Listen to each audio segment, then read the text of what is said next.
Muy buenos días a todas y a todos ustedes. Agradezco y le doy la bienvenida a mi querida secretaria de Seguridad y Protección Ciudadana, a Rosa Isela Rodríguez, quien se integró ya a nuestro grupo interinstitucional de Estrategia Nacional en contra de la violencia y para la protección de nuestras mujeres y de nuestras niñas. Muchas gracias, mi querida Rosa Isela, por estar aquí con nosotros y ya haberte integrado desde hace algún tiempo ya a nuestro grupo. También está aquí con nosotros Fabiola Lanís, que es la comisionada de atención a las violencias de CONAVIM, que va a dar también una exposición. La maestra Rocío García del Sistema Nacional DIF. También está, por supuesto, Nadine, que es la titular del Instituto Nacional de las Mujeres, y está también con nosotros Alicia Leal, quien es la coordinadora de todo este grupo. Entonces, bienvenidas a todas, muchas gracias. La ruta emprendida por el Gobierno de México, encabezado por el señor presidente López Obrador, indudablemente se encuentra en el camino de la transformación cultural y va a definir o a redefinir los estereotipos, equilibrará las libertades. Vamos a terminar o pretendemos terminar, y yo creo que vamos a lograr terminar con la discriminación, especialmente aquella que se ejerce en contra de los grupos vulnerados por la pobreza, por la violencia, y muchos de estos grupos y universos están compuestos sobre todo por nuestras mujeres y nuestras niñas. Esta discriminación es histórica, sistemática, y ha provocado que sigamos teniendo una deuda con las mujeres de hoy. Con las mujeres de ayer la tuvimos y ahora la tenemos también con las generaciones por venir. Las tradiciones lamentablemente hegemónicas de la sociedad nos enseñaron que el género marcaba el destino, que el género determinaba las tareas sociales a realizar y por ello y con ello se desplazaban a las mujeres a espacios sumamente reducidos. Hoy los espacios son más amplios para nosotras y tienen un nuevo rostro. La palabra de la mujer se resignifica en cada una de nosotras al ocupar los espacios de toma de decisiones y al transformar la realidad hacia un mundo más igualitario. Para lograr este mundo, día a día, centramos nuestros esfuerzos en un solo objetivo, uno solo: erradicar la violencia contra las mujeres y la discriminación en cualquier lugar y en cualquier ámbito. Nosotros estimamos que los triunfos de este esfuerzo ya comienzan a ser tangibles. El cambio ha comenzado y no permitiremos que se detenga. Antes de ceder la palabra a la secretaria de Seguridad y Protección Ciudadana, Rosa Isela Rodríguez, me gustaría felicitar desde este espacio a la gobernadora Claudia Pavlovich, que a partir de hoy preside la CONAGO. Por primera vez también en la historia una mujer va a presidir la CONAGO. Así que muchas felicidades, querida Claudia. Agradecer también de verdad el apoyo que siempre hemos tenido por parte de quien deja la presidencia, Juan Manuel Carreras, el gobernador de San Luis Potosí, y desde aquí también mandarle un saludo. Sé que hoy tendrán una reunión, la Conferencia Nacional de Gobernadores virtual, en donde se tomará protesta a nuestra querida gobernadora Claudia Pavlovich. Muchas felicidades, Claudia, desde este espacio. Gracias.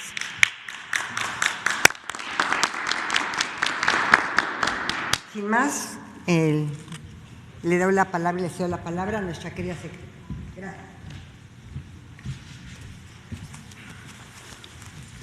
Muy buenos días a todas y a todos. Mandamos un Afectuoso saludo al presidente de México, el licenciado Andrés Manuel López Obrador. Decirle que su equipo sigue trabajando como lo ordenó y este día damos un paso más en la estrategia para garantizar a las mujeres, niñas y adolescentes una vida libre de violencia.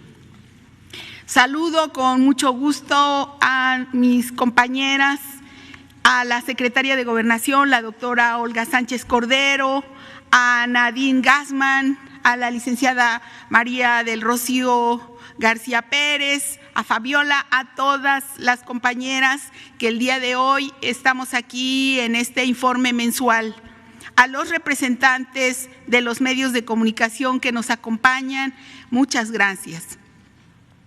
La violencia contra las mujeres y niñas es la otra pandemia que enfrentamos todas las sociedades en el mundo.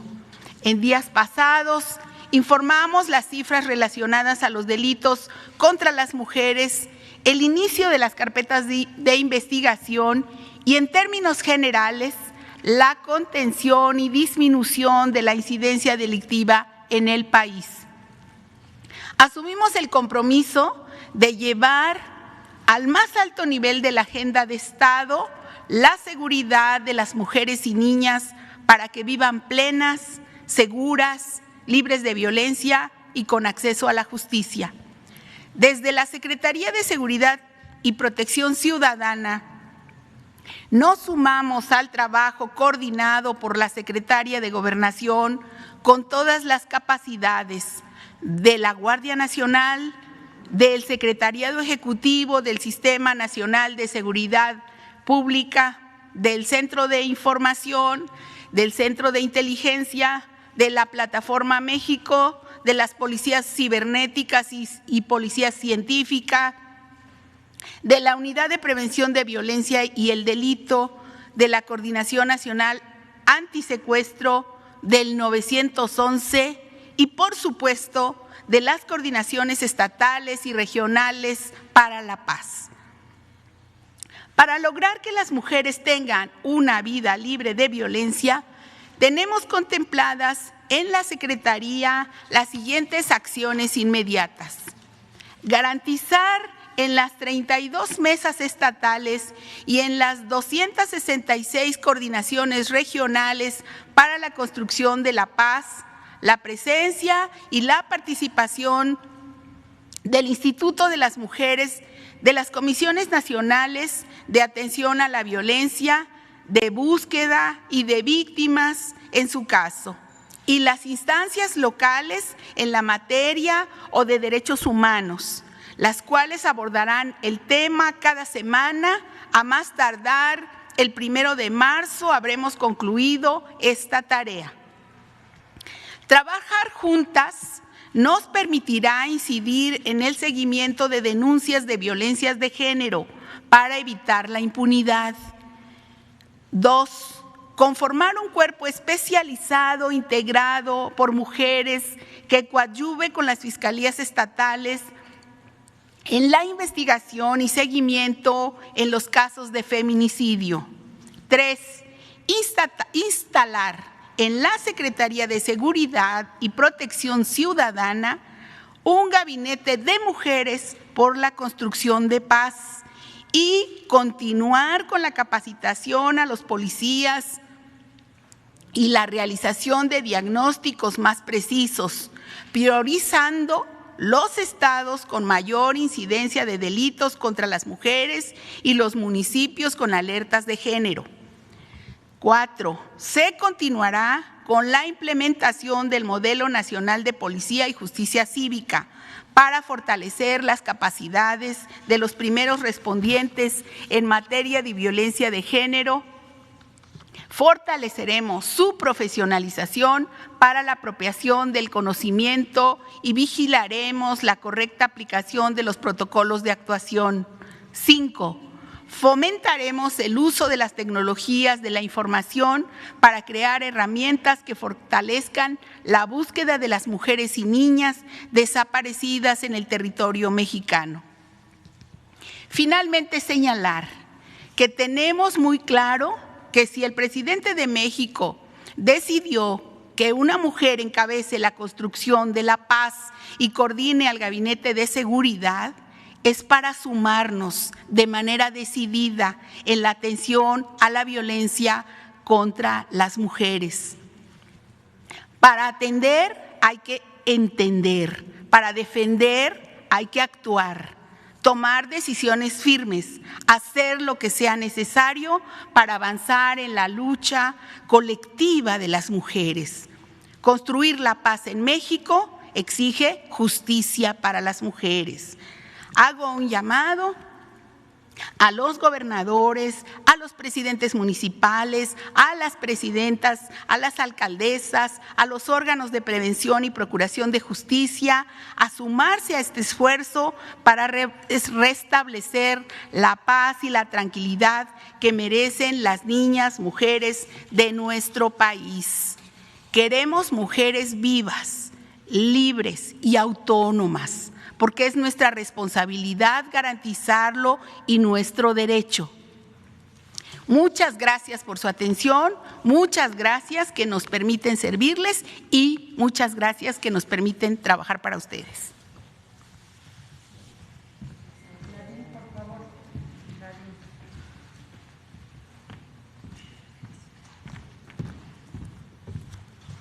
Muy buenos días a todas y todos. Un placer y un privilegio ser parte de este grupo decidido, como bien decían nuestras secretarias, a que las mujeres de México vivamos vidas libres de violencia.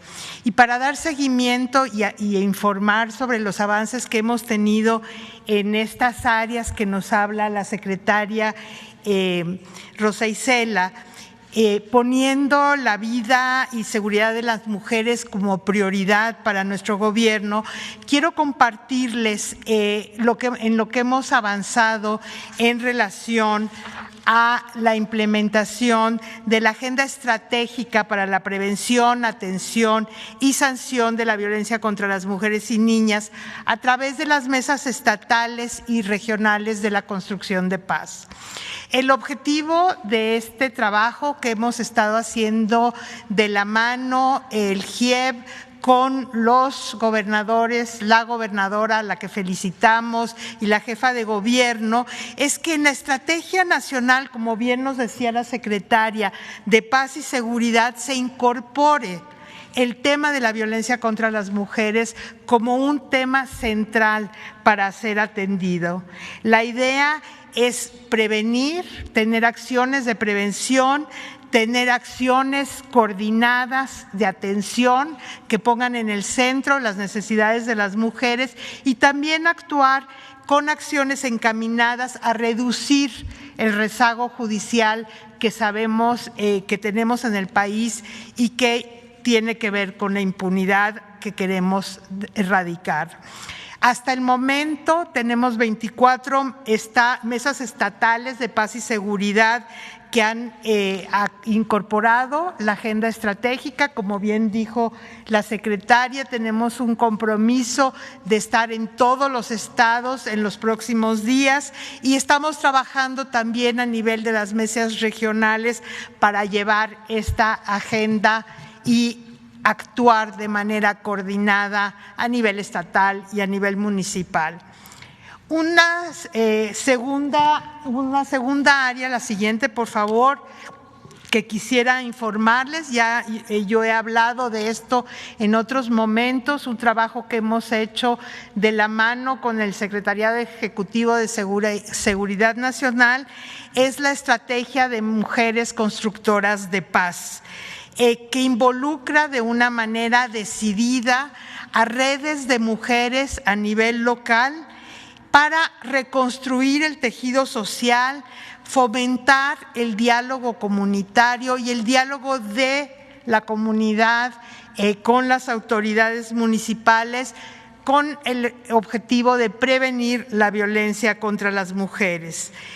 Las mujeres contribuyen a identificar los principales problemas que hay en la comunidad, proponen acciones específicas para solucionarlos y forman parte de este esfuerzo que estamos haciendo desde la Cuarta Transformación de pacificación, de transformar los espacios desde el familiar hasta el comunitario y nacional como espacios de construcción de paz. Y esto fomenta el trabajo solidario, el trabajo comunitario.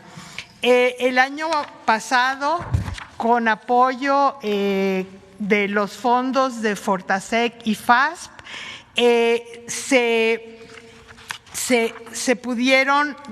trabajó en 26 entidades federativas, se trabajó en 100 municipios de mayor grado de violencia, se construyeron 117 redes con una inversión de 124 millones de pesos. Lo que logramos, la siguiente por favor, es hacer un diagnóstico participativo aún en la situación de pandemia y las limitaciones que tuvimos.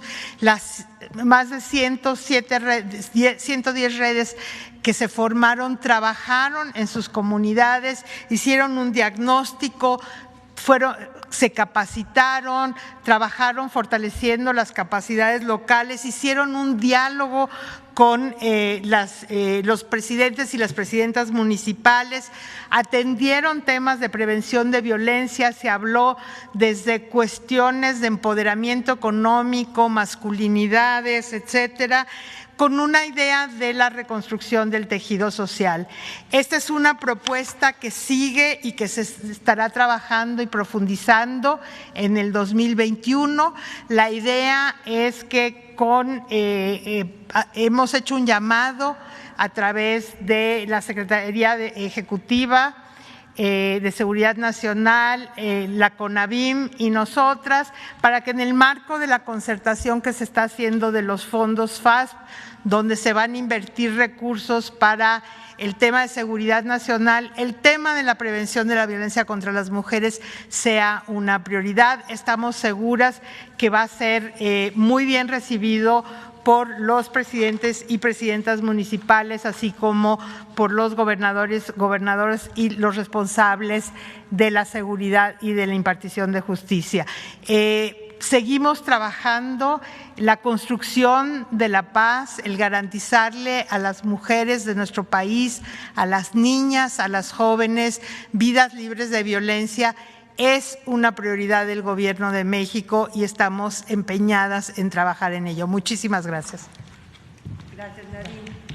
Si quieres, Fabiola, por favor. Sí, secretaria. Gracias. Muy buenos días a todas y a todos. Saludo con su permiso, señora secretaria de Seguridad, colegas, compañeras y compañeros. Bueno, yo antes que nada quiero enviar desde aquí un saludo afectuoso a nuestro señor presidente, al licenciado Andrés Manuel López Obrador, y decirle que ánimo, ha ganado muchas batallas y seguramente saldrá muy bien librado de esto. Esta mañana que me transportaba en el taxi, el taxista dijo: hay que cuidar mucho al presidente porque él nos cuida mucho a nosotros. Entonces, desde aquí le mando ese mensaje, señor presidente.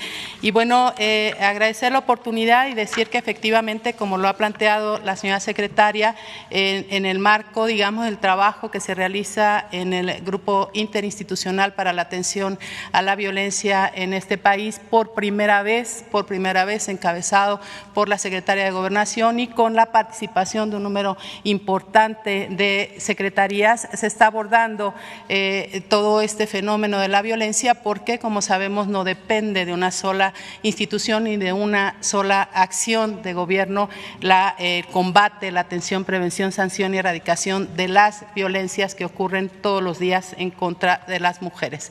Y yo quisiera en la primera lámina mostrar, primero decir que como gobierno federal tenemos muy claro que en esta etapa, en la etapa de la Cuarta Transformación, hay una oportunidad extraordinaria para avanzar en materia de derechos de las mujeres, y en ese sentido también decir que tenemos perfectamente bien diagnosticado el fenómeno de de la violencia, porque si lo diagnosticamos bien vamos a poder intervenir y desplegar acciones, programas y recursos que nos permitan atender este fenómeno. Y en ese sentido, recordar que, como lo había comentado la secretaria de Seguridad, del conjunto de víctimas del delito que ocurrieron entre enero y diciembre del 2020, el 31% son mujeres de todos los delitos.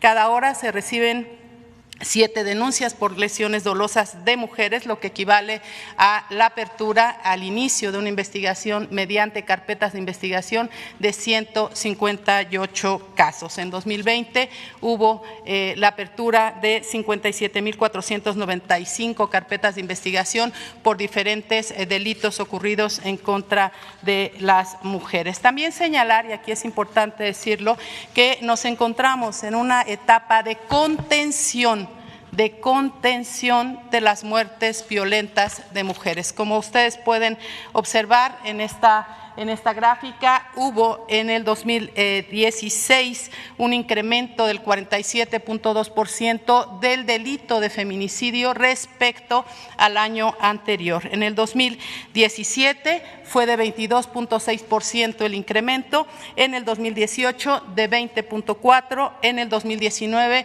de 5.5% y cerramos el 2020 con un decrecimiento de 0.2%, porque se registraron 887 muertes violentas menos respecto al año anterior.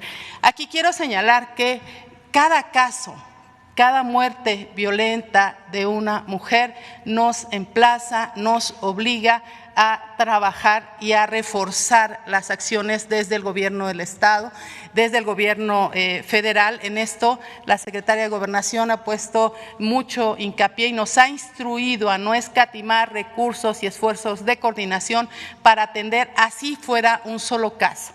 Pero también decir que con la estrategia desplegada a través de diferentes instituciones hemos podido contener el crecimiento de las muertes violentas y nos vamos a acercar, ese es nuestro trabajo y esa es nuestra aspiración, a erradicar paulatinamente las muertes violentas de mujeres. También señalar que en el territorio nacional no todas las entidades y todos los municipios tienen el mismo comportamiento. Hay una identificación territorial. En la siguiente lámina lo podemos ver de los lugares, el anterior, bueno, no está aquí está, sí, los lugares en donde ocurren primordialmente los feminicidios. En el 18% de los municipios de este país se concentra el 100% de los feminicidios. Esto nos lleva también a una identificación territorial en donde casi todo el año mantuvo la misma tendencia, colocándose en primer lugar el Estado de Colima, el Estado de Morelos, estuvieron de alguna manera cambiando de posición en el transcurso del año, pero en general es la misma tendencia, encabezando en el número absoluto de feminicidios Ciudad Juárez. Esto fue prácticamente durante todo el año, estuvo entre Tijuana y Ciudad Juárez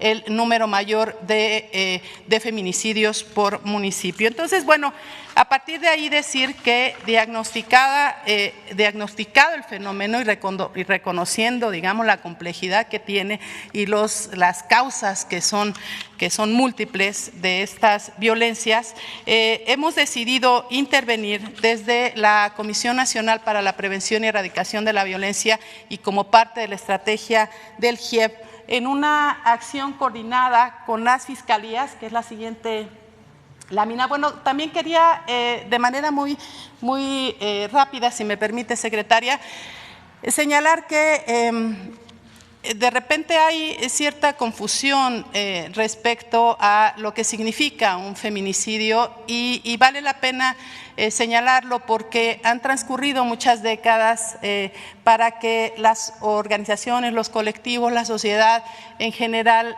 lográramos que se tipificara el delito de feminicidio como tal. Eso sucedió en el 2012 cuando se reconoce como delito autónomo y en ese sentido hay razones de género que están establecidas en el Código Penal Federal y que cada una de las entidades federativas ya tiene contemplado, ya está tipificado en todo el país el delito de feminicidio. Y bueno, estas son, digamos, las 7 razones que establece el Código Penal Federal: los signos de violencia, las lesiones que haya sufrido la víctima, los antecedentes de violencia, la relación sentimental entre el victimario, que casi siempre, sobre todo en el caso de los feminicidios íntimos, tiene que ver con relaciones de pareja, con relaciones sentimentales, con las personas más cercanas, amenazas, que haya sido incomunicado, expuesto el cuerpo, etcétera. Entonces, esto está, digamos, ya tipificado y nuestra labor como gobierno federal es insistir todos los días en que cuando se analice la muerte violenta de una mujer, se dé precisamente considerando estas razones de género. Esa es una, digamos, de nuestras tareas permanentes.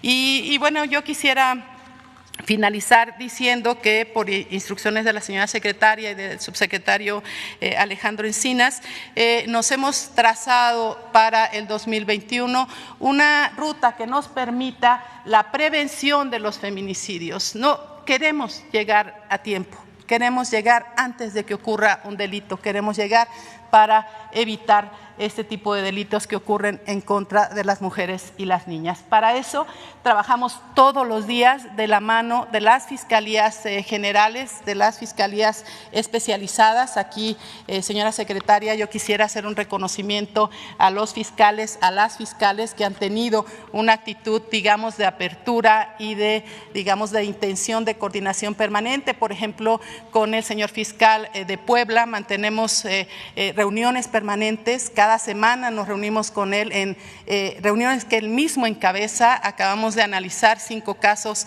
de feminicidio, logramos la reclasificación de 2 casos que estaban considerados como suicidios y se han reclasificado a feminicidios, con el fiscal de Oaxaca, con la fiscal de Sonora, etcétera. Entonces, es una comunicación y un trabajo en el día a día permanente con las fiscalías y también de la mano de la Unidad de Acceso a la Justicia que encabeza la licenciada Paulina Telles.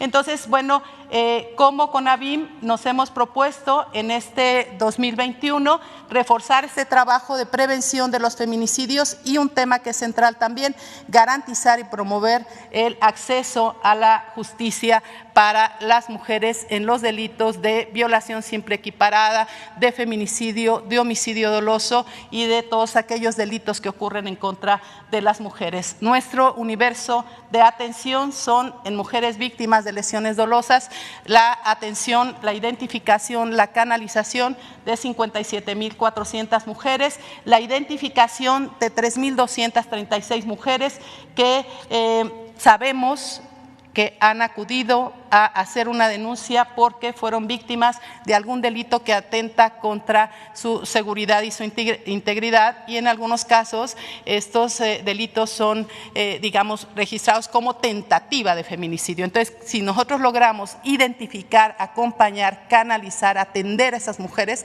vamos a lograr disminuir el número de feminicidios en este país. Entonces, esta acción la estamos realizando de manera coordinada con las fiscalías en el país y vamos a tener una inversión en colaboración con las entidades federativas de 200 millones de pesos para reforzar la capacidad de respuesta de las fiscalías y de las áreas que atienden a las mujeres víctimas de violencia. También estamos en este mismo sentido, decirles que reforzando el trabajo en los centros de justicia para las mujeres, esta es la red de servicios más grande que existe en el país. Si una mujer que nos está escuchando en Culiacán, por ejemplo, tiene la necesidad de recibir asesoría jurídica, acompañamiento, porque ha vivido algún episodio de violencia o porque está siendo acosada, etcétera, puede acudir al Centro de Justicia para las Mujeres. Ahí todos los servicios son gratuitos, ahí se le atiende de manera inmediata, y hay una red de 52 centros de justicia a nivel nacional. A mediados de año seguramente se inaugurarán otros 8 centros de justicia, y decirles que en los últimos 2 años, en esta administración que encabeza el señor presidente, se ha logrado un incremento del 65% en la inversión para el fortalecimiento y la construcción de centros de justicia para las mujeres, que en promedio atienden anualmente a cerca de 200,000 mujeres en todo el país. Esto es una de las acciones prioritarias, igual que el relanzamiento del protocolo ALBA en coordinación con la Comisión Nacional de Búsqueda y, por supuesto, de manera central en coordinación con la Comisión Nacional de Derechos Humanos y el INMujeres del mecanismo de alerta de violencia de género. Eso sería por mi parte, señora secretaria. Muchas gracias. Gracias, secretaria. Rocío García, si nos quieres, por favor, hacer tu presentación. Gracias. Con su permiso, secretarias, compañeras, aprovecho este espacio para desearle un pronto restablecimiento a nuestro presidente Andrés Manuel López Obrador. Sabemos que pronto estará aquí en este espacio. Pues el día de hoy hablaremos sobre la protección y restitución de derechos de niñas, niños y adolescentes. La Procuraduría Federal de Protección de Niñas, Niños y Adolescentes del Sistema Nacional DIF es la instancia encargada de coordinar la ejecución y dar seguimiento a las medidas de protección integral y restitución de los derechos de las niñas, niños y adolescentes. Brindarles representación jurídica en procedimientos judiciales o administrativos, en suplencia o en coadyuvancia, y ordenar la aplicación de medidas urgentes de protección especial, entre otras de sus atribuciones. En coordinación con las Procuradurías de Protección de Niñas, Niños y Adolescentes estatales, brinda servicios de atención por vulneración de derechos como orientación, asesoría e intervención con presencia de personal en espacios que alojan a niñas, niños y adolescentes migrantes no acompañados y a través de cuidados alternativos.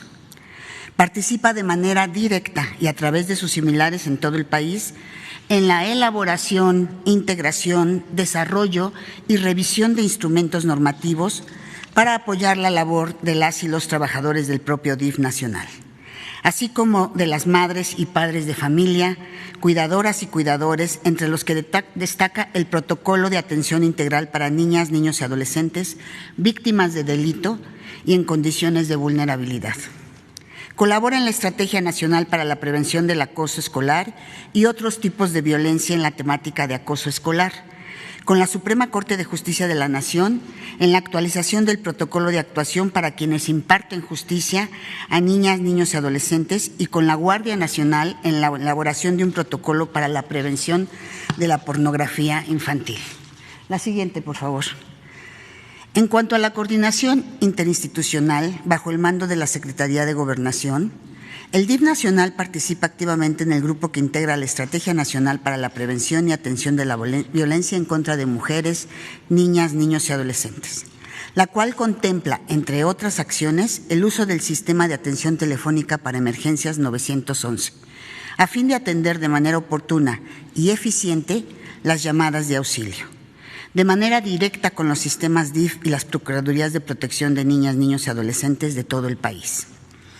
Para eficientar esta labor, de manera conjunta con diferentes instancias gubernamentales, se llevó a cabo la georreferenciación de los DIF estatales y municipales, así como de las Procuradurías de Protección de Niñas, Niños y Adolescentes estatales, regionales y municipales, dentro de la plataforma de servicios de atención a mujeres, niñas, niños y adolescentes en situación de violencia, que contienen los datos de los enlaces responsables en cada estado, teléfono, horario de atención, servicios y perfil del personal. El modelo para la restitución de derechos que lleva a cabo la Procuraduría Federal de Protección de Niñas, Niños y Adolescentes inicia con la notificación del caso de restricción o vulneración de sus derechos a través de las autoridades competentes. Posteriormente, interviene un grupo multidisciplinario en el que participan profesionales en psicología, trabajo social, salud y jurídico. Después se detectan los derechos vulnerados o restringidos y se emite un diagnóstico. Y con el plan de acción para la restitución de derechos, el cual puede incluir ingreso de la niña, niño, adolescente a un centro de asistencia social. A través de este plan de restitución de derechos con medidas de protección, se involucra a las diferentes instituciones encargadas de restituir los derechos vulnerados o restringidos. Luego, se emite e implementan las medidas de protección integrales para finalmente dar seguimiento al caso hasta que los derechos de estas niñas, niños o adolescentes hayan sido restituidos. La promoción y difusión de los derechos de niñas, niños y adolescentes se lleva a cabo a través de campañas y publicaciones en medios digitales e impresos. La capacitación y profesionalización del personal encargado de atender a las niñas, niños y adolescentes se da a través de cursos, talleres, webinars y conversatorios, además de diferentes foros temáticos en los que los niños, niñas y adolescentes intercambian ideas con autoridades y especialistas. Señoras y señores presentes, a lo largo de la historia, el concepto de niñez y de adolescencia ha evolucionado. La Convención sobre los Derechos del Niño fundó un nuevo paradigma para la protección de los derechos de niñas, niñas y adolescentes, al transitar de un enfoque tutelar a un enfoque de derechos.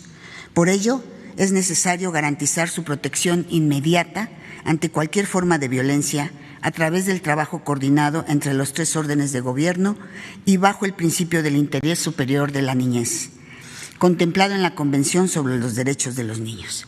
Muchísimas gracias. Gracias, Rocío. Por último, Alicia, por favor. Sí.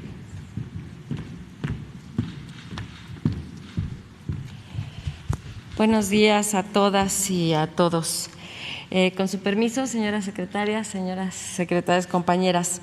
Como hemos visto en las presentaciones anteriores, este grupo interinstitucional que ha convocado la Secretaría de Gobernación y que lleva trabajando ya casi 2 años, nos ha permitido, desde las diferentes miradas, comprender mejor el problema al que nos enfrentamos como autoridades, pero también la capacidad que tenemos para incidir en este tema. Los desafíos siguen siendo importantes. Y ante ello nos estamos concentrando cotidianamente en el trabajo coordinado en este grupo interinstitucional y nos concentramos en la colaboración, en la corresponsabilidad. Y esta creo que es la mayor de las fortalezas que tenemos en el gobierno actualmente. Si bien la cultura la construimos todas y todos, es cierto que el Estado mexicano tiene la responsabilidad de atender y garantizar los derechos, como ya bien lo han mencionado mis compañeras. Y en el GIEB nos estamos enfocando a buscar cómo mejorar estas alianzas y esta coordinación para sacar adelante estrategias, programas, acciones y mecanismos que puedan fortalecer las respuestas de los gobiernos en lo local. Para ello, entendemos que es muy importante poder homologar servicios, poder homologar modelos y sobre esa base poder evaluar el impacto de las políticas, de los programas, de la inversión pública y de mejorar el impacto constantemente. Porque, como bien mencionaba la comisionada Fabiola Lanís, queremos llegar antes de que sucedan. Y para ello necesitamos tener instancias, la siguiente, por favor, Para ello necesitamos tener instancias que nos permitan detectar oportuna y activamente los casos de violencia familiar, de violencia contra las mujeres, las niñas, los niños, y por ello hemos diseñado este modelo de erradicación que seguimos trabajando y en colaboración con todas las integrantes del Sistema Nacional de Prevención, Atención, Sanción y Erradicación a las Violencias contra las Mujeres y todas las integrantes de los sistemas estatales. En el modelo de erradicación hemos planteado 3 modelos funcionales que queremos homologar para que podamos tener la facilidad de presentar a las mujeres servicios bien organizados y con buena capacidad de respuesta. El modelo de prevención, es decir, llegar antes, detectar oportuna y activamente. El modelo de protección y atención, que requiere la participación de primeros respondientes, de todas las y los servidores públicos que en un momento dado hacen frente a un caso de violencia y que tienen como su responsabilidad acompañar, orientar y, en su caso, proteger los derechos de estas mujeres y estas niñas y niños. En este modelo de protección y atención integral, en esta segunda parte, observamos que hay muchos servicios especializados, como lo son los centros de justicia, como lo son los institutos de las mujeres y las instancias de adelanto para las mujeres en los municipios, con ayuda y la colaboración del programa PAIMEF. También sabemos que hay centros de refugio para mujeres y todos estos servicios son especializados y queremos que estén disponibles para las mujeres en todo momento, para que ellas puedan buscar ayuda cuando ellas lo requieren, no cuando las instituciones estén abiertas. Sabemos que el trabajo de los centros de justicia, de los centros de refugio, del trabajo continuo de las instancias de las mujeres ha sido fundamental, su compromiso, su tenacidad para lograr avanzar.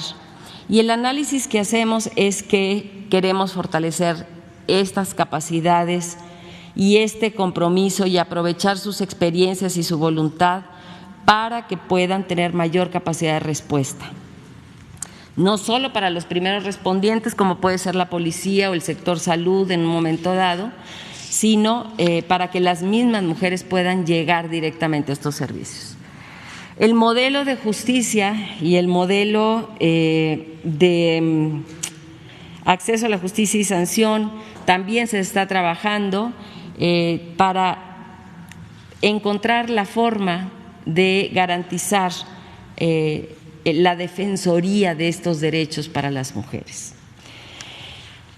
Ya el modelo de protección y atención integral ha sido puesto a consideración del Sistema Nacional y hemos determinado que a esta red de servicios la queremos llamar la red Siempre Vivas, para que las mujeres puedan reconocer con ese nombre todos los servicios especializados a los que ellas pueden acceder a buscar ayuda. Aquí quiero detenerme un momento para agradecer a Clara Brugada, alcaldesa de Iztapalapa, por su generosidad al compartir el nombre de la estrategia que ella ya ha implementado en su alcaldía, Estrategia Siempre Vivas, y que evoca el trabajo en Yucatán de Rita Cetina, precursora del feminismo mexicano hacia finales del siglo XIX y que ahora asumimos como feministas mexicanas del siglo XXI, vivas nos queremos. Hemos observado entonces que todos estos servicios son un avance importante y queremos que todos estos servicios sean identificados tan fácilmente como cualquiera puede identificar una Cruz Roja, por ejemplo. En tanto que la experiencia nos dice que cuando abrimos puertas, espacios especializados de atención, de orientación, de protección integral para las mujeres, para las niñas, las adolescentes, sabemos que las mujeres van a buscar esos espacios.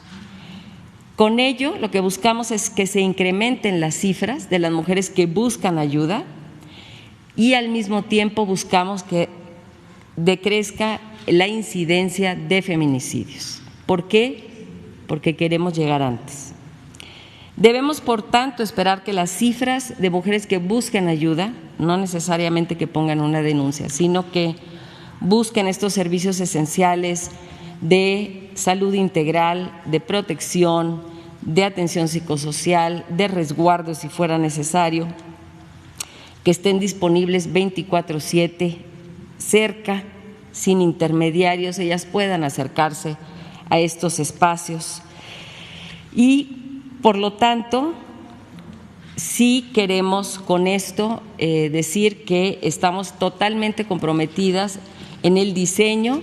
Estaremos presentando próximamente ya una guía de implementación para los municipios de este tipo de servicios en donde queremos homologar y aprovechar, fortalecer los servicios de que los sistemas estatales de prevención, protección, atención y sanción tienen en los estados y que se conformen estas redes capaces realmente de dar un blindaje a todas las mujeres, niñas y adolescentes que estén buscando ayuda, orientación y protección. Es cuanto, secretaria. Muchas gracias. Muchas gracias, Alicia. Pues como ven ustedes aquí en esta última lámina, ¿la pones por favor?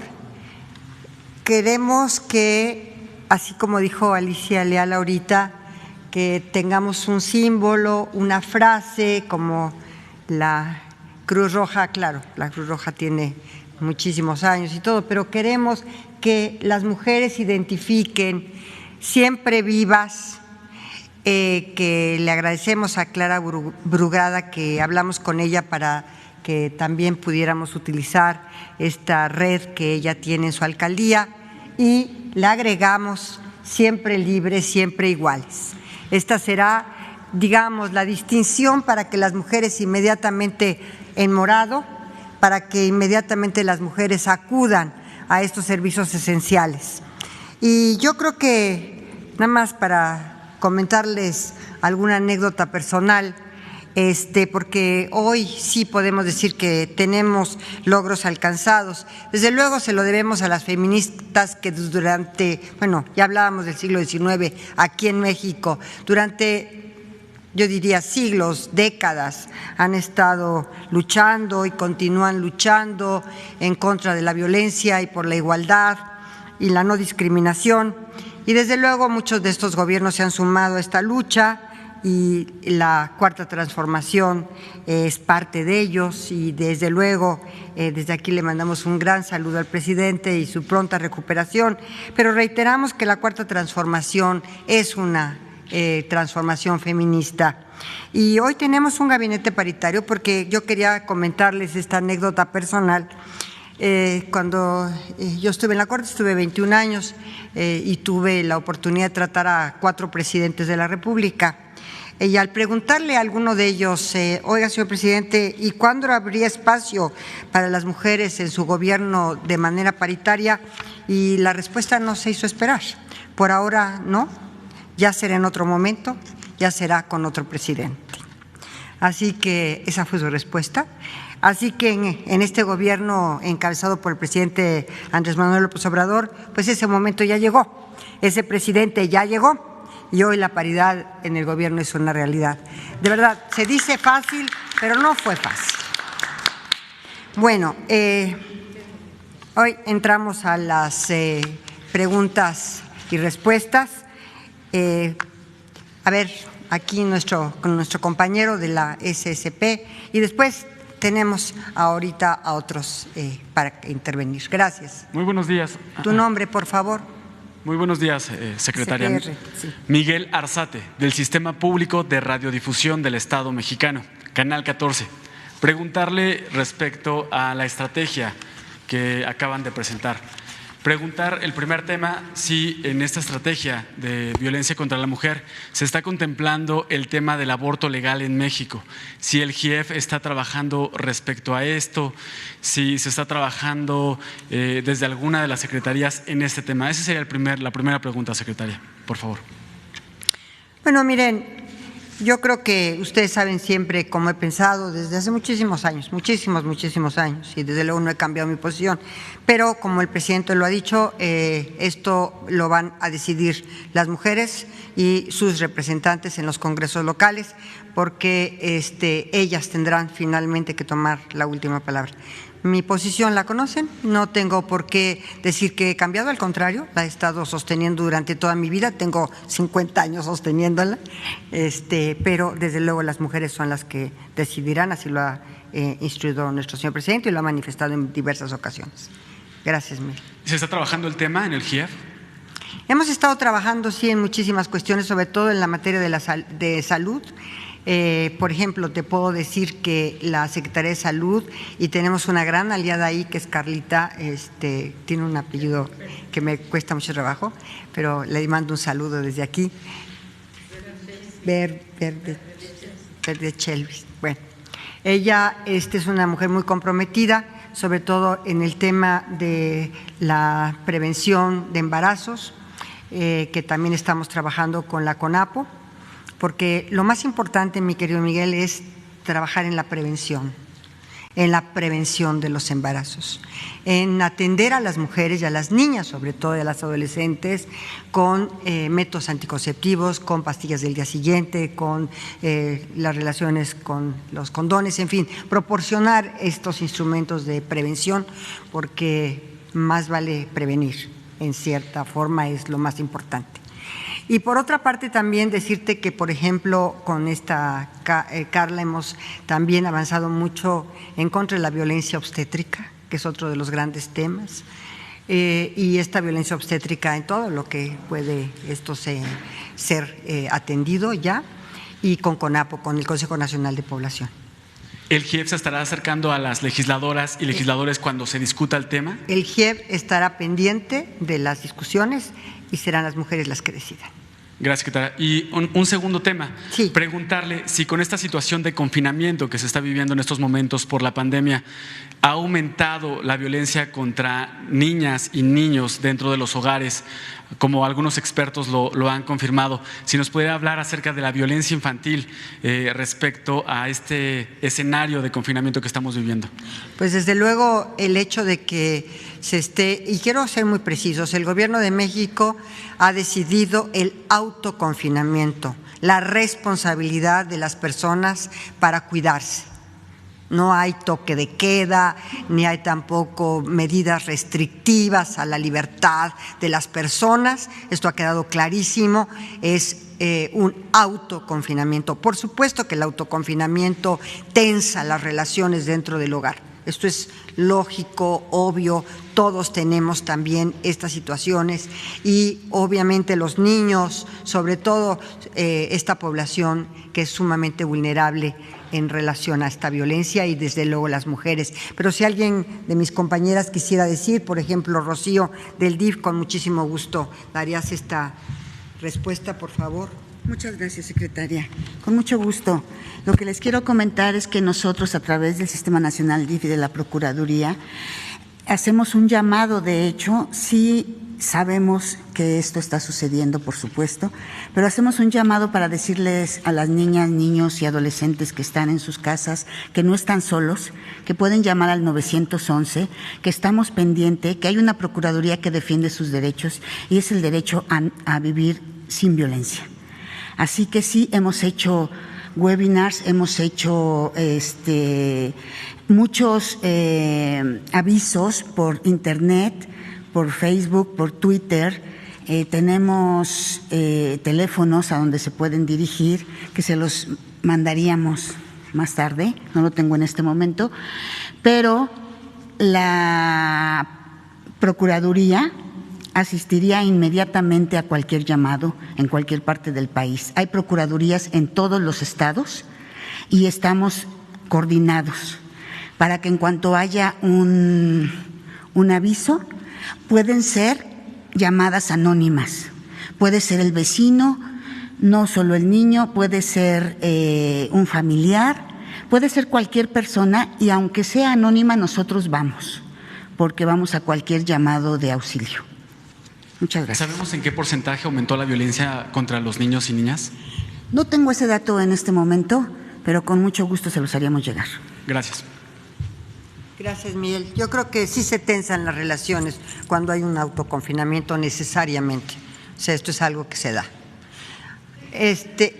A ver, tú que tienes una chamarra muy bonita amarilla y después del otro lado, en esa fila, ¿cuál es tu nombre? Perdóname. Sí, ¿te la doy después? Ya que ahorita se la di a nuestra… Contreras, de pie de página. Gracias por la chamarra, me la puse para que me vieran. Está muy bonita la chamarra. Sobre la estrategia, muchas activistas, muchas feministas han pugnado por la creación de una fiscalía especializada en la atención. Ya existe una fiscalía, ¿no? La FIBEMS, la Fiscalía Especializada en la Atención a las Mujeres y Trata de Personas. Entonces, ¿qué ha pasado esto? ¿Cómo se suma? Y una segunda pregunta, nos habían dicho que en esta semana nos iban a informar sobre el tema migratorio. Entonces, saber cuándo va a pasar esto, ¿no? Y saber si más o menos se calcula que hay 68,000 migrantes atrapados en la frontera por el programa Quédate en México. Entonces, pues a ver si se van a mandar a Estados Unidos, si se va a buscar manera que se resuelvan estos trámites allá, o si se van a quedar acá, ¿no? O qué se va a hacer, porque la atención que se le está dando aquí en México es terrible, ¿no? Eso, y saber qué ha pasado con la Fiscalía, saber si estos esfuerzos se suman o si se va a atender esto, ¿no? Muchas gracias por tu pregunta. Tengo dos comentarios que hacerte. La primera es que voy a invitar a la titular de la Unidad del Fortalecimiento al Sistema de Justicia, a Paulina Telles, que dé una breve intervención en estos días que tenemos esta oportunidad, para que te diga qué fiscalías de las 32 entidades federativas realmente han querido avanzar en fiscalías especializadas. Recuerda que toda la violencia está dentro de los municipios, o sea, el municipio es quien tiene el primer servicio que darles a las mujeres para evitar la violencia. Entonces, yo creo que las fiscalías de los diversos estados deberían tener primero una fiscalía especializada y después tener en los diversos municipios, sobre todo en aquellos municipios en donde señaladamente existe más violencia contra las mujeres, ahí tener delegaciones de fiscalías especializadas. Esto sería de una ayuda impresionante e importantísima también para la Secretaría de Seguridad Pública, que tuviéramos este tipo de fiscalías en los municipios o las delegaciones de estas fiscalías especializadas en delitos de violencia en contra de las mujeres, porque así podríamos tener a primera mano esta intervención directa, pero yo creo que también, como en todo, la prevención y los centros de atención que tenemos en toda la República. Yo creo que vamos a avanzar a más de 50 este año y queremos seguir avanzando. En el tema migratorio también me gustaría invitar, si no tienes inconveniente, porque va a cambiar y ya está cambiando la política migratoria del presidente Biden.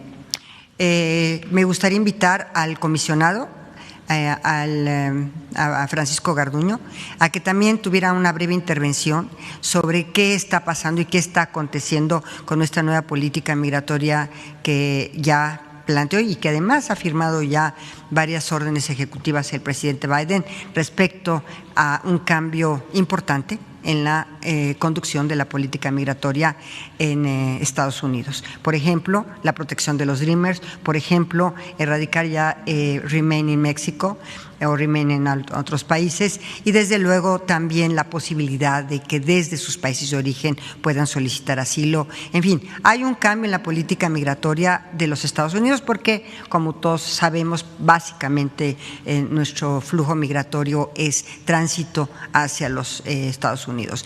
Y desde luego también tenemos ahí un tema de que se ha incrementado el número de mexicanos también que ha pasado la frontera para buscar otras oportunidades en los Estados Unidos. Menciono que va a invitar al titular de la Secretaría de Migración, a Francisco Garduño. Mira, sabes que si te puedes, es que a veces de por sí. Gracias, sí. Voy a intentar hablar más pausado también. Menciona que va a invitar a Francisco Garduño, el titular del Instituto Nacional de Migración. El que había llevado la estrategia migratoria de facto había sido el secretario de Relaciones Exteriores, Marcelo Ebrard. Entonces, saber si con el cambio de paradigma de la llegada de Biden en México va a cambiar. No, también él está porque tiene las relaciones bilaterales, pero sin duda alguna el Instituto Nacional de Migración es una coordinación con la Secretaría de Relaciones Exteriores, inclusive con todas las instituciones del Estado mexicano para atender el problema migratorio. Desde luego, nosotros tenemos que tener una transversalidad en todas las políticas públicas que involucren a todas las instituciones del Estado mexicano para atender un problema específico, como puede ser la violencia de género, como puede ser el problema migratorio. Es una transversalidad en las acciones del Gobierno federal. A ver, tú, que también traes una bonita chamarra. Gracias, secretaria. Buenos días, Dalila Escobar, de A Tiempo TV. Yo quiero insistir en un tema que es importantísimo para las mujeres y que es de lo que ahorita estaban hablando, que es el asunto del aborto. Y dado que la criminalización de las mujeres por su derecho a decidir precisamente sobre la maternidad, pues es una forma de violencia también, y dado que pues un aborto gratuito y seguro es parte de los derechos que el Estado debe proveer a las mujeres, y además de que legalizar el aborto no es algo que obligue a todas las mujeres a abortar, pero el no legalizarlo sí obliga a mujeres a ir o a la muerte o a la cárcel. Preguntarle, insistirle en este tema, sobre todo porque conocemos precisamente su postura, si usted no iría porque haya un código penal único en esta materia, es decir, que se legisle desde la Cámara de Diputados. ¿Usted acompaña esta iniciativa? El Código Penal único requiere de una reforma constitucional en el artículo 73.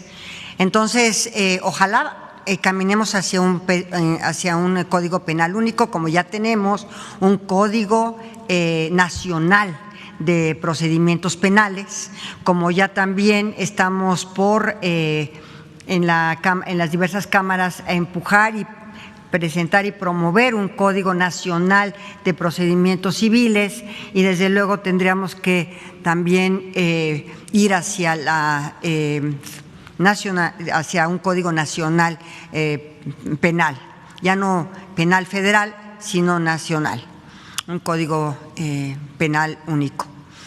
Ahí la discusión será muy importante sobre la tipificación de diversos delitos.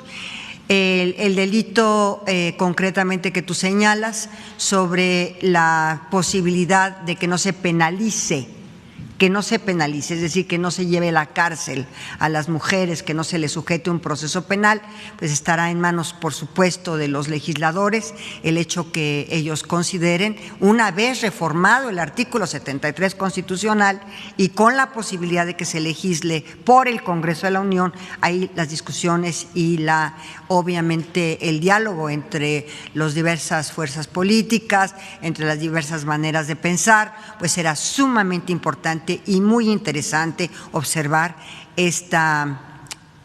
los argumentos que van a dar los diputados y los senadores al respecto. Secretaria, ¿usted no le ha propuesto al presidente que envíe una iniciativa al respecto? Mira, yo creo que esta iniciativa del Código Penal único será muy interesante, porque no solamente va a estar en discusión la despenalización dentro de los 3 meses del tipo penal del aborto, sino que yo creo que van a estar en discusión muchísimos otros tipos penales. Por ejemplo, una vez que se regularice el tema de la cannabis, pues estará también a discusión dentro del mismo Código Penal único un tema muy importante sobre la criminalización o no de los consumidores. Bueno, los consumidores no están criminalizados, pero de la venta de la cannabis y otros muchos aspectos que creo que vamos a ir avanzando, como es un tipo de justicia terapéutica y la posibilidad de no tener a nuestros jóvenes y adolescentes privados de su libertad por tener una posesión de droga un poco más, un gramaje más permitido de lo que ahorita está permitido. Y yo creo que tenemos que avanzar en muchos temas cuando tengamos a la vista un Código Penal único, en qué conductas efectivamente se van a a criminalizar y qué conductas no se van a criminalizar y cuáles estarán sujetas a una justicia terapéutica, a una no privación de la libertad, sino a una situación de que pudieran realmente compurgar una resolución, una sentencia en su domicilio. En fin, tendremos que ver muchísimos aspectos de un Código Penal único y será muy interesante los argumentos que se tengan en el Congreso de la Unión. Sobre este mismo tema, el último punto nada más que quería abordar, el asunto de ¿qué hay sobre consultar este tipo de derechos? Porque es como si consultáramos el derecho que tienen las mujeres que sí quieren ser madres. ¿Qué opina usted al respecto? Es que no se van a consultar derechos, se van a establecer tipos penales. Y lo que se va a discutir no son los derechos no son discutibles. Los derechos no están más que en la Constitución y los derechos, y más allá de la Constitución, en las convenciones internacionales y en otro tipo de legislación nacional e internacional.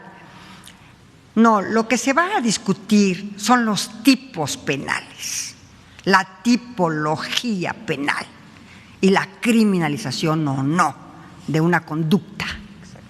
Eso es lo que se está discutiendo. Sí, sobre todo se lo preguntaba porque, bueno, pues el presidente Andrés Manuel López Obrador había mencionado que pues precisamente iba a haber una consulta pues para saber qué podría pasar con el aborto. Solo por eso se lo estaba preguntando. Es decir, las mujeres, cuando el presidente habla de la consulta que las mujeres van a decidir, por supuesto, a través también de sus representantes, y van a decidir las feministas, pero van a decidir no sobre los derechos, sino van a decidir sobre un tipo penal específico.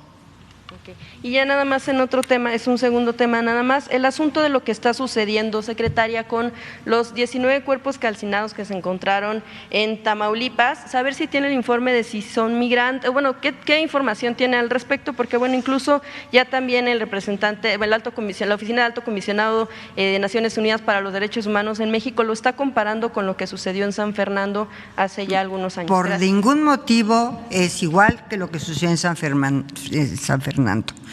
Todos los días, a partir de que sucedió este evento, hemos estado en el Gabinete de Seguridad viendo los avances que se tienen sobre esta situación. Y te puedo decir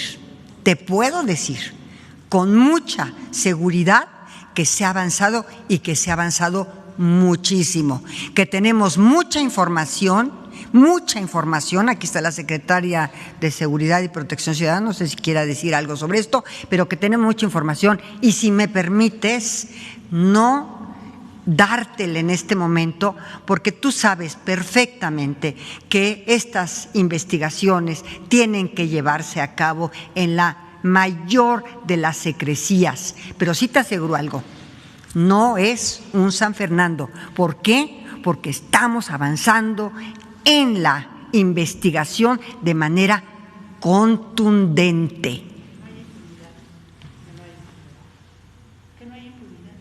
Y desde luego que no va a haber impunidad, eso sí, y también la identificación de los cuerpos, eso también. Gracias a ti. A ver, ¿me permites también otro chaleco muy bonito? El beige. Muchas gracias. Gracias, buenos días, secretaria. Arturo Pavón, de El Chapucero Network, allá en Tabasco, con Nacho Rodríguez. Muchas gracias. Bueno, para hacer un poquito de contexto rápidamente, es solamente un tema que tiene que ver al final de cuentas con violencia hacia las mujeres. Entre los años 1784 y 1785, por un título virreinal se otorgó a la comunidad otomí cerca de 700 hectáreas para que la trabajaran. Se les reconoció ese derecho en esa época. Posteriormente, en la época de la Revolución, se les quitó y posteriormente se les volvió a entregar en la reforma agraria. Son 700 hectáreas que están en la zona de Jilotepec, es la comunidad Bodequín de los otomíes. Lamentablemente, en el 2012, algunos de sus líderes fueron apresados con falsos delitos fabricados con la intención de que cedan esos terrenos a familiares de Enrique Peña Nieto, de su primo, el gobernador actual del Estado de México, de Arturo Montiel, y aparte otra parienta que es la que pone esas denuncias. La intención es apoderarse de esos terrenos y convertirlos en un centro turístico, incluso con un campo de golf. Aquí lamentablemente no solamente fueron a esos 4 líderes inicialmente, uno murió por los tormentos que le dieron en la cárcel y su poca atención que le dieron, ya falleció, quedan 3 desde esa época, y actualmente ya fueron detenidos más personas de la comunidad, incluso mujeres que ni siquiera estaban en una denuncia, no estaban sus nombres, pero fueron apresados. Han cumplido 1 año más, no se les ha sentenciado, ya los testimonios que se habían presentado por los testigos ya dijeron que ellos pues simplemente leyeron unas tarjetas que les pasaron para dar ese testimonio. Entonces, eso es lo que quería exponerle. ¿Qué se puede hacer al respecto? Gracias. Mira, esto será del conocimiento inmediato de la Unidad de Fortalecimiento del Sistema de Justicia para que la licenciada Paulina Telles se encargue de revisar este caso. Me parece un caso muy interesante, como también hemos resuelto la excarcelación de algunos otros temas muy similares. Si tú recordarás, también en el Estado de México tuvimos, el señor subsecretario Encinas dio cuenta también es más, aquí estuvieron las personas que fueron excarceladas, obtuvieron su libertad, de verdad, por los mismos exactamente o caso muy similar al que estás tú planteando. Por los mismos hechos también quisieron ahí armarles todo un tipo de pruebas y de evidencias sembradas para poderlos inculpar y procesar de delitos que ellos no habían cometido y que al final nosotros ayudamos muchísimo para que lograran su libertad. Y en este caso, si me das todos los datos, con mucho gusto lo veremos puntualmente. Quiero alguien de Reforma y del Universal también, para que podamos también tener aquí a los diarios más importantes. ¿De dónde? De Reforma, secretaria. ¿Cómo está? Buenos días. Hola. ¿Qué tal? Me gustaría tocar un tema que planteaba el día de ayer, que es la intervención de la delincuencia organizada en el tema de los tanques de oxígeno. Me gustaría conocer el diagnóstico que el gobierno tiene de este fenómeno, en dónde se ha presentado y sobre todo qué va a hacer el gobierno para atender esta problemática, sobre todo en medio de esta pandemia y de la desesperación de la gente por conseguir tanques. Ya hemos detenido a varias personas, pero yo creo que si quieres platicar, mi querida Rosa Isela, sí se han detenido ya varias personas, están siendo procesadas. Sí. Solamente decirle que ha habido varios casos de asaltos y que por lo menos en el 60% de los casos ha habido la detención y la consiguiente judicialización y actualmente se encuentran tras las rejas.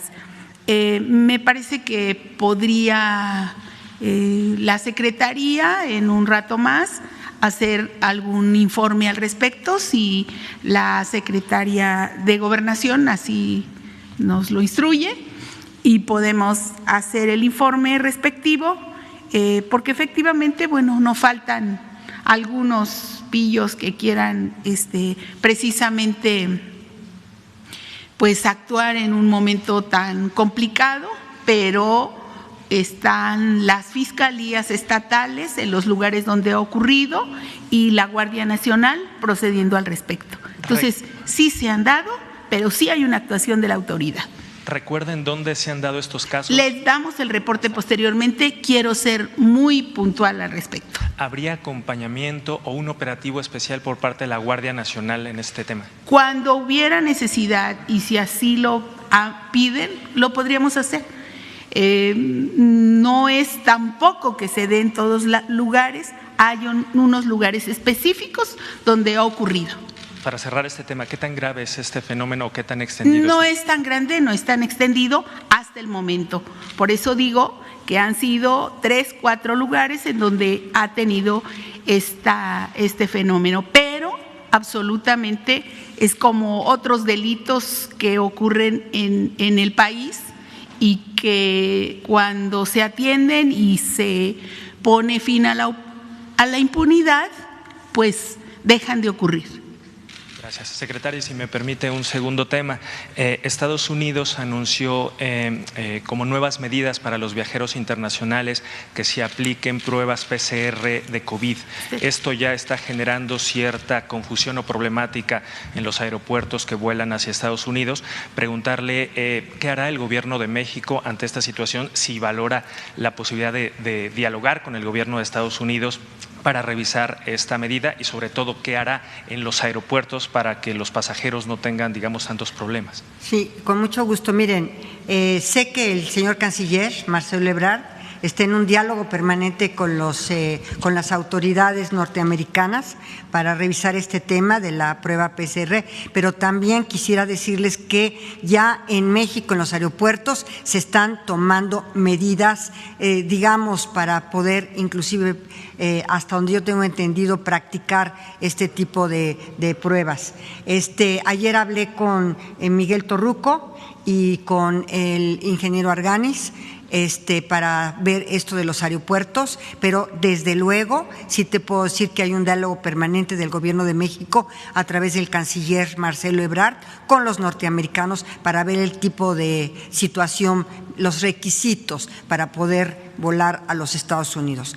Esto pues ya se alargó la pandemia más de lo que cualquier país hubiera pensado que se iba a alargar.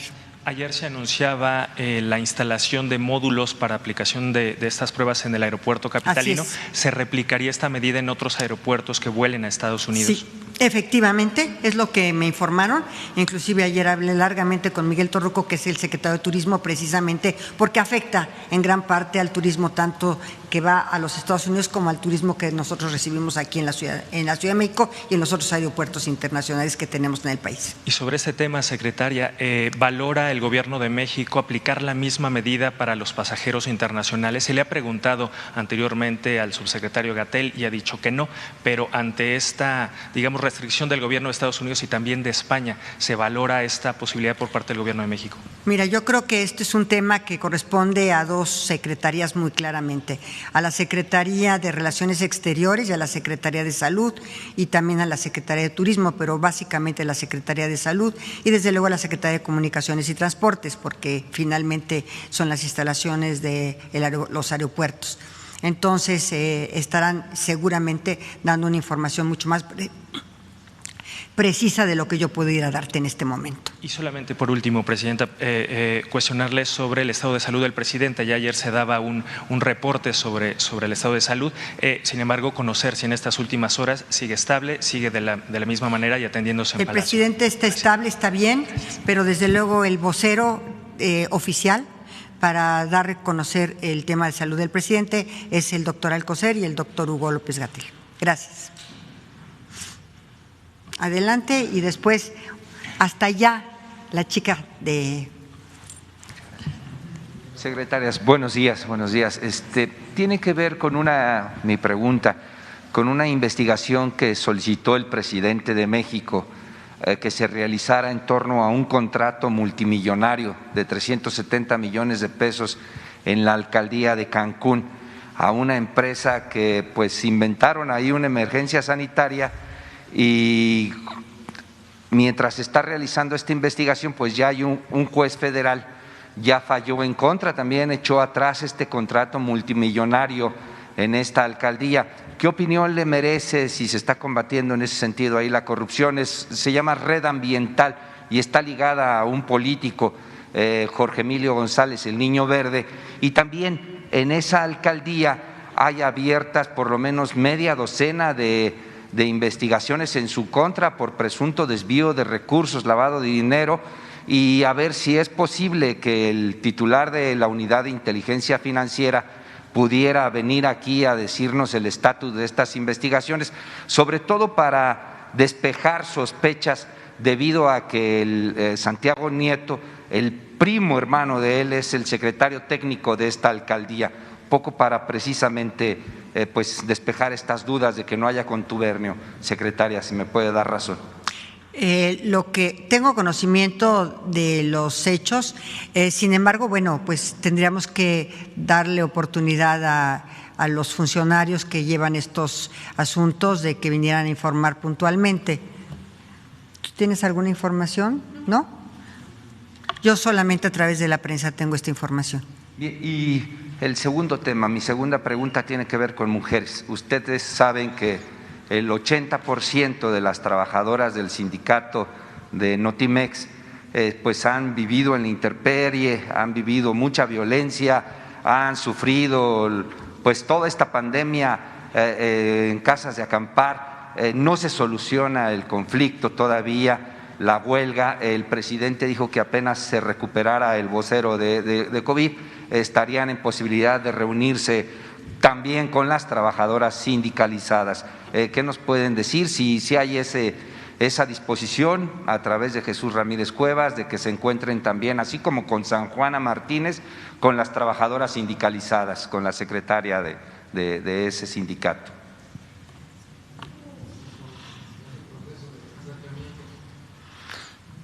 Va a haber un proceso de acercamiento seguramente, o ya hay, ¿no? Sí, hay un proceso de acercamiento, estamos viendo las propuestas. Se informará en su momento cuando ya las partes estén de un acuerdo, porque ahora estamos en ver qué condiciones se da ese acuerdo. Está en proceso el acuerdo y sí te puedo decir que cuando hay un problema, cuando hay un conflicto, y yo como juzgadora de 25 años te lo puedo decir, siempre hay que escuchar a las dos partes, hay que atender a las dos partes y hay que resolver el conflicto a través de una construcción de acuerdos. Entonces vamos a caminar sobre esto y desde luego escuchando sin duda siempre a las dos partes, porque siempre las dos partes tienen algo que decir y algo que proponer y algo que aportar y algo de qué quejarse y agraviarse. Ya le toca el turno entonces a las sindicalizadas. Lo que te puedo decir es que podemos ir caminando. Muy bien, muchas gracias. No hay nadie más de radio. ¿De qué? De algún radio. Yo te había dado la palabra hasta allá a ti y algún radio de Radio Fórmula también. Ah, bueno, a ver. Buenos días, secretaria. Radio Fórmula. Sara Pablo, de Grupo Fórmula. Preguntarle si valoraron o revisaron este informe del INEGI que habla de que agosto del año pasado ya eran más de 108,000 fallecimientos por COVID. ¿Qué se va a hacer con los registros que se tienen en la Secretaría de Salud? Si habría pues algún tipo de actualización, ¿cuándo se conocerá pues realmente cuántos fallecimientos por esta terrible pandemia ha habido? Mira, yo creo que el sector salud da un informe puntual, diario.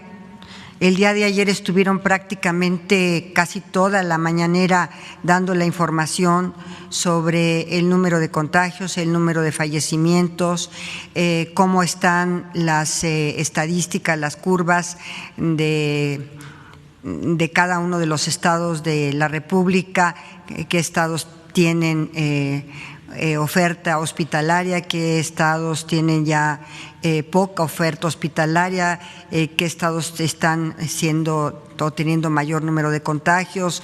En fin, yo creo que la información que tú estás pidiendo es una información en tiempo real que se da todos los días en la noche y que se tiene al alcance de cualquiera en la información sobre la pandemia. El señor presidente ha dado una instrucción muy clara, que se transparente y que se conozca la situación de la pandemia en todo el territorio, en cada una de las entidades federativas. Y también decirte, estamos en comunicación permanente con los gobernadores en relación precisamente a sus entidades en el tema de la salud de los habitantes y de la pandemia. Eso sí te lo puedo decir. Me refería a este informe del INEGI. Mira, si te puedes quitar un poquito esto porque a veces no te escucho bien. Claro, me refería a este informe del INEGI que se presentó justamente sobre los fallecimientos de COVID, si lo han ya revisado o todavía no. Desde luego que se revisa, si quieres decirle, Rosa Isela. Mira, en principio, a reserva de darle la palabra a Rosa Isela, te puedo decir que el INEGI es obviamente es sumamente confiable y tiene mucho más herramientas que nosotros para dar a conocer datos muy reales y muy confiables. Pero a ver, adelante. Gracias. Que hemos estado ya en la revisión de los datos del INEGI, no solamente para los fallecimientos, sino para la incidencia delictiva, y que el día de mañana continuaremos con ese análisis precisamente frente a todos los integrantes del Gabinete de Seguridad, donde por supuesto está la Secretaria de Gobierno y otros compañeros miembros del gabinete, y tendremos algunas acciones respecto a qué nos dicen esos datos, esas cifras, ese trabajo tan importante que hace el INEGI anualmente.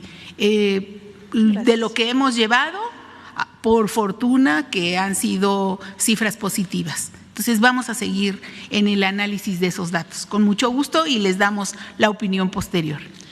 Gracias. Y preguntarle, en el caso de la violencia intrafamiliar, se reportaba justo hace unos días que ha habido un incremento. ¿Esto se explicaría por el tema de la pandemia, por estar en este confinamiento? ¿Qué tantas llamadas han recibido? ¿Cómo se están atendiendo estas denuncias? Si pudieran abundar. Gracias.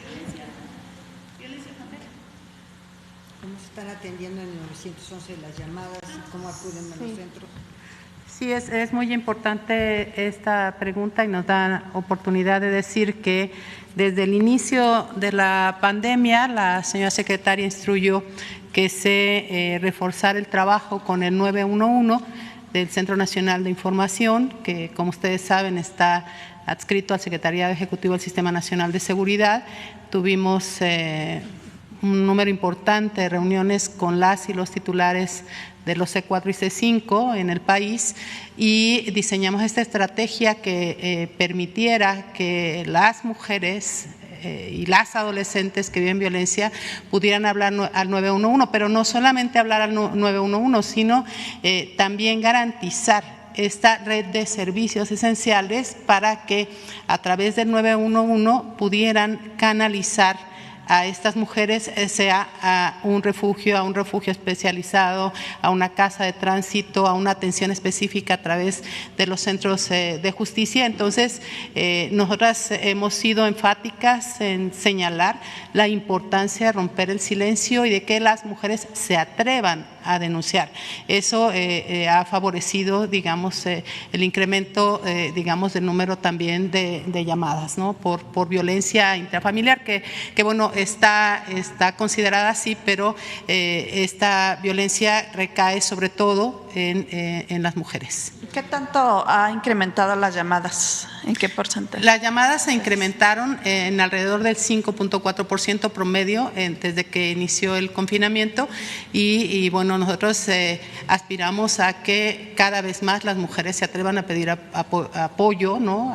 Que sepan además sus derechos, que conozcan los servicios de los que dispone el Estado mexicano y las entidades federativas para que puedan acudir con esa confianza y también en ese sentido señalar la importancia que tiene, como se decía hace un momento, reforzar en las entidades federativas el trabajo de las fiscalías especializadas en la atención a la violencia sexual y a los feminicidios. Casi en todo el país hay 2 fiscalías básicamente dedicadas a la atención de estos delitos y nosotras hemos podido constatar que en aquellas entidades en donde las fiscalías especializadas funcionan bien, tienen, digamos, personal suficiente y tienen protocolos que están implementando de manera adecuada, entonces baja la impunidad. y es mayor el número de casos que logran judicializarse y sentenciarse. En promedio, en el delito de feminicidio hay, o en promedio nacional, hay, digamos, una impunidad del 50%, pero también hay entidades en donde la impunidad alcanza el 93%. Entonces, bueno, es como de conjunto ver este fenómeno de la atención a la violencia en contra de las mujeres. Es cuanto, secretaria. Gracias, secretaria. Y solamente plantearle el tema, decía usted que el vocero para el tema de la salud del presidente sería el secretario Alcocer y el subsecretario. Dada la importancia del asunto, no sé si podrían valorar, pues darnos por la mañana al menos algún tipo de parte, una información muy general para evitar vacíos, para evitar especulaciones, que al menos en las dos conferencias que tiene el gobierno, que es esta y la de la vespertina, se pudiera pues dar una información general en los próximos días. A ver, gracias. Bueno, yo ayer que me comuniqué con él precisamente para ver la estrategia de violencia contra las mujeres, que él sabía que iba a ser el día de hoy, y mañana el tema de bienestar, y el viernes el tema de las fosas, la comisión de búsqueda de las fosas clandestinas y de la investigación de todo el mecanismo extraordinario forense. Está muy bien, o sea, la verdad es que está bien, está muy fuerte, está muy optimista, pero yo preferiría de verdad, yo les digo, su salud es buena, obviamente con el tema del COVID y su fortaleza, pero yo preferiría realmente que no me toque a mí, sino en la tarde, a los especialistas en su momento y en su caso, dar alguna información sobre el estado de salud del presidente, pero yo les puedo adelantar que está bien. A ver, ya, dos más, ¿sí? Por favor, porque si no, ya no nos vamos. ¿Mande? A ver, la de hasta allá, por favor, y luego uno de aquí. Dos más nada más, ¿verdad? Porque si no nos vamos a tardar muchísimo. A ver. Secretaria, buenos días, Michelle Mejía de Multimedios. Solamente preguntarle en este tema relacionado con la salud del presidente, nada más saber si ya se hizo toda la logística, si ya se recabaron a todas las personas que estuvieron cerca del mandatario para saber si se van a realizar las pruebas. En el caso de usted, ya nos comentó que se hizo la prueba el domingo, pero ¿se volvería a realizar esta prueba dado todos los protocolos de sanidad? Y en el caso de la secretaria de Seguridad, que ella estuvo el domingo con el mandatario, ¿cuál es el protocolo que ella va a seguir? Y en el caso también de la ayudante. Hoy me voy a hacer la prueba en la tarde, voy a hacerme la prueba de los 4 o 5 días posteriores, pero créeme que en todas las pruebas que yo me he practicado durante la pandemia, todas he sido afortunadamente negativa, todas, y yo esperaría que esta tarde también fuera negativa mi prueba y desde luego la daré a conocer de inmediato mi estado de salud, por supuesto. Dicen que hasta di a conocer mi edad, y que no lo oculto, además. Gracias. Y nada más saber si el protocolo de la Secretaría de Seguridad.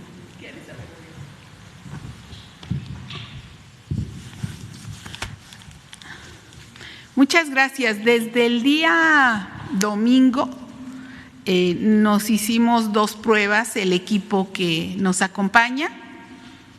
La primera relacionada con la PCR, que es el común, el procedimiento más común. También hicimos la prueba de anticuerpos para saber cómo estábamos y estamos bien. De todas maneras, el protocolo nos indica que tenemos que hacernos una prueba hoy o mañana y voy a hacerme la prueba hoy en conjunto con el equipo.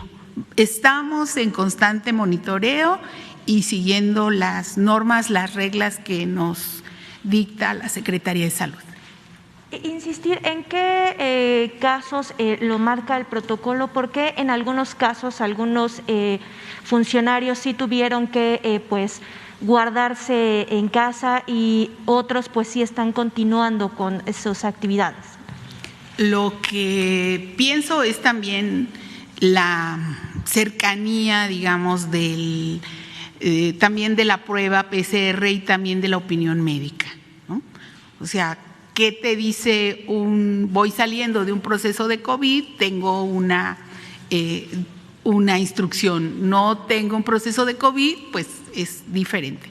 Entonces, pues de eso depende, pero estamos bien. ¿Qué te dice la prueba? Hasta el día de hoy estamos bien.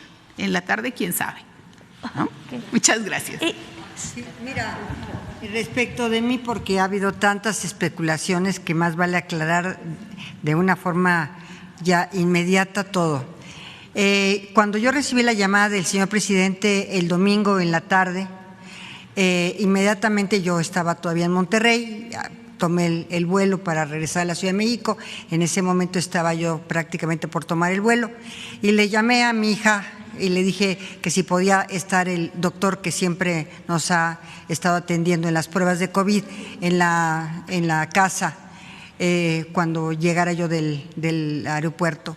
Ahí estaba, me la tomé alrededor de las 8:30 de la noche del domingo. Obviamente no está abierto el laboratorio a las 8:30 de la noche el domingo. Se procesó al día siguiente la prueba, precisamente porque pues era domingo y en la noche. Se procesó al día siguiente, me hice 2 pruebas, una rápida, negativa, y la otra PCR, negativa también. Hoy me practicaré la otra prueba.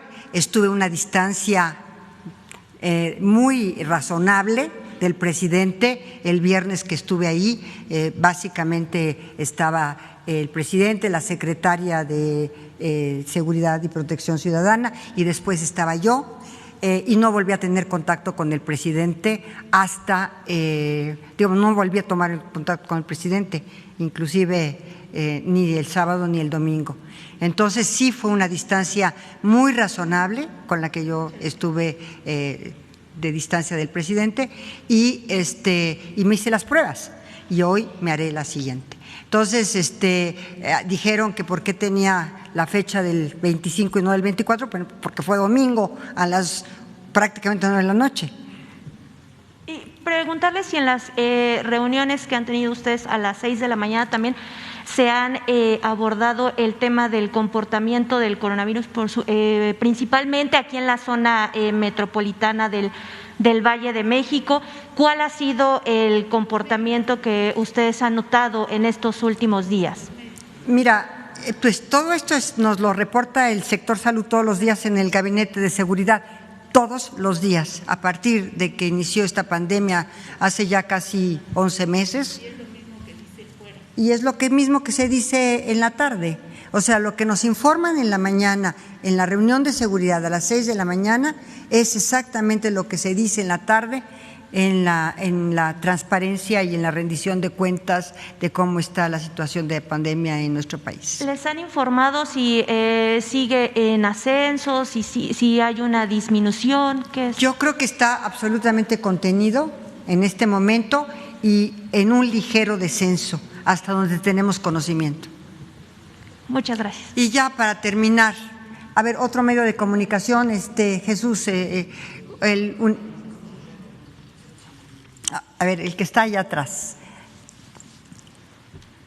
Gracias, secretaria. Buenos días. Juan Becerra Costa, de Capital 21. Pues el tema que traigo hoy es algo que se habló en este mismo lugar hace unos días, que tiene que ver con los contratos millonarios que se dieron a empresas privadas que operan centros de readaptación social en el país. Y sobre este tema en Capital 21 tuvimos a la mano datos que muestran pues una parte muy negativa de ello en un centro penitenciario, en un penal. Se trata del Ceferezo número 17 de Michoacán, operado por una empresa llamada Prodemex, en el que se les negó el agua a los internos, a los reclusos, el agua potable, causando con ello datos documentados de problemas de salud.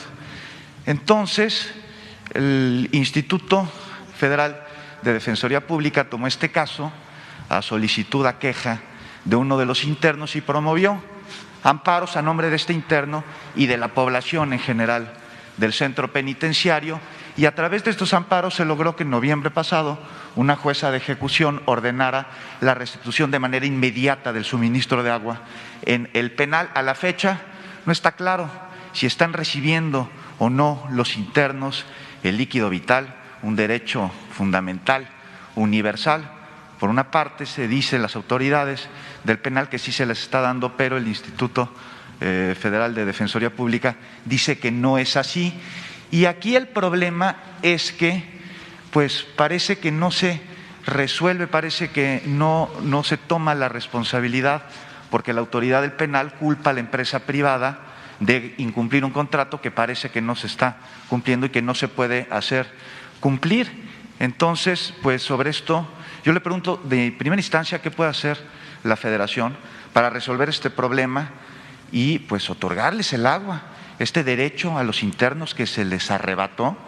Y ya que se están revisando los contratos, secretaria, pues conocer si existe un mecanismo de sanción a estas empresas que operan centros penitenciarios e incumplen el contrato, y quién sería la autoridad en última instancia de verificar que en efecto se cumplan estos contratos y pues cómo garantizar que quien representa a la autoridad en los penales haga este trabajo.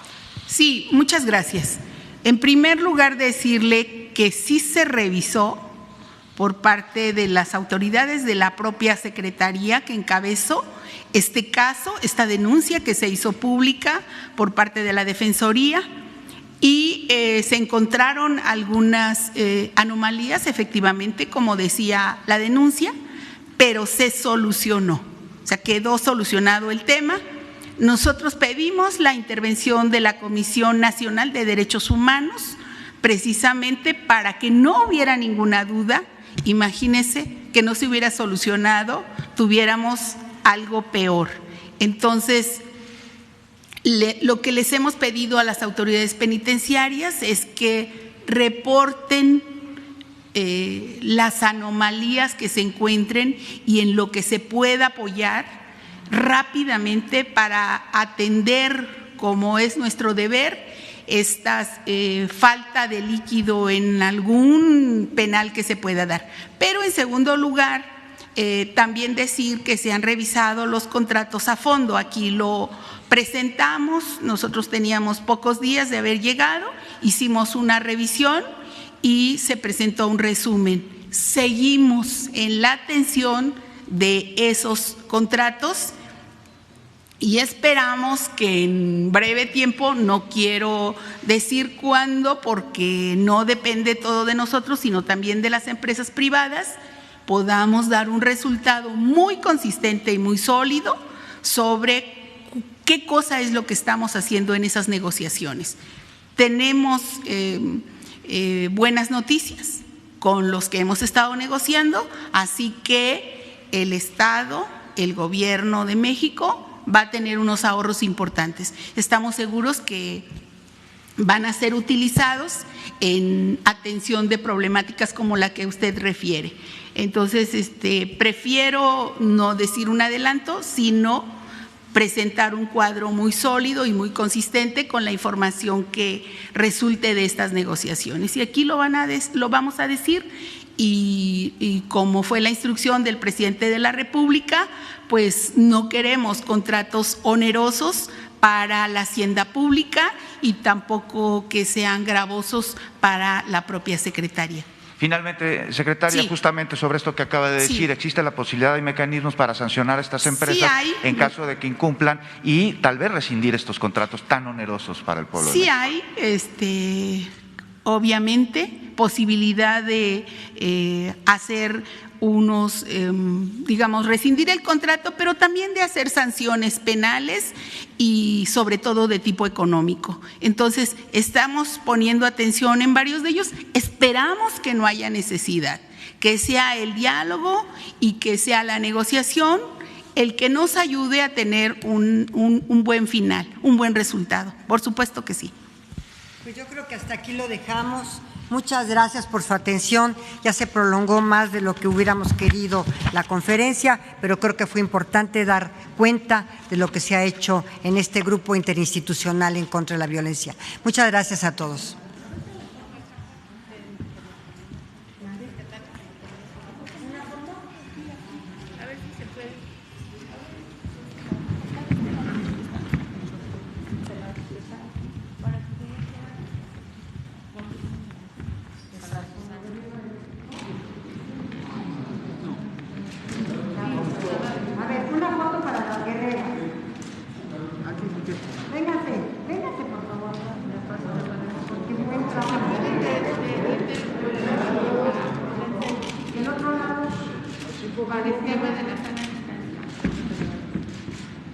Ahora sí.